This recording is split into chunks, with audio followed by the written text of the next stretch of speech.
Bonjour à tous et bienvenue sur notre chaîne YouTube.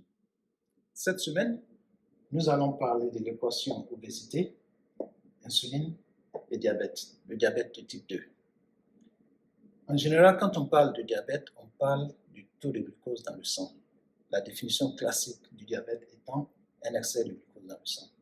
Mais aujourd'hui, nous allons parler d'un autre concept, c'est-à-dire qu'on va interpréter le diabète comme un excès d'insuline dans le corps sécrété par notre organisme lorsque nous consommons beaucoup de glucides. Vous allez remarquer qu'au fur et à mesure qu'on avance dans cette vidéo, que lorsque on recadre le problème de l'approche au traitement du diabète autour des niveaux d'insuline dans le corps, la solution au problème du traitement du diabète devient immédiatement évidente. Ce que vous devez remarquer, c'est que ce concept n'est pas du tout nouveau. Il a été décrit pour la première fois en 1912 par deux chercheurs américains, Joslin et Benedict, quand ils étudiaient l'effet de l'insuline sur le métabolisme chez les diabétiques de type 1. On va se mettre d'accord que le corps a besoin d'énergie pour accomplir sa fonction métabolique. Ça, c'est un fait. Et que le corps tire cette énergie de ce que nous mangeons, c'est-à-dire les aliments qu'on mange. Et notre alimentation est composée principalement de trois éléments, qu'on appelle aussi les trois micronutriments, qui sont les protéines, les glucides et les graisses. Mais on va mettre les protéines de côté pour le moment. Le fait que le corps utilise soit les glucides ou les graisses comme source d'énergie va principalement dépendre de l'hormone insuline, des niveaux d'insuline dans le corps. Donc, ceci veut dire que c'est l'insuline en fait qui décide lequel des glucides ou des graisses le corps va utiliser comme source d'énergie pour ses fonctions métaboliques. Donc, je vais vous donner un exemple concret.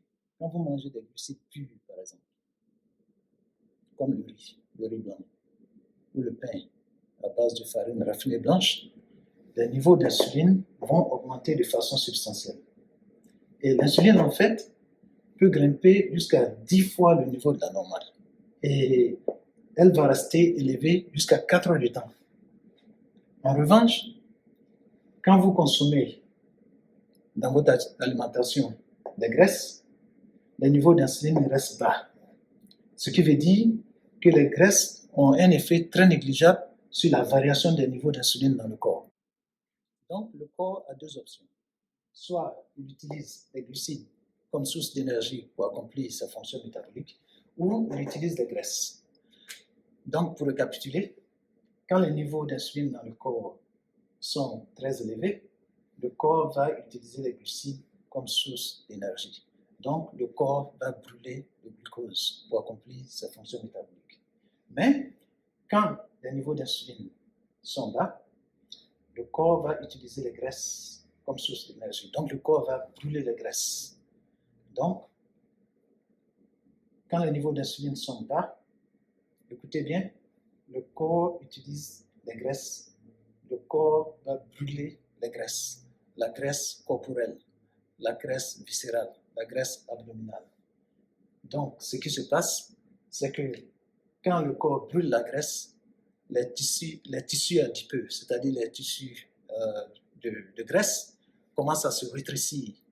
Donc, vous commencez à perdre du poids. Donc, quand vous recadrez le problème du traitement du diabète autour des niveaux d'insuline dans le corps, la solution devient simple.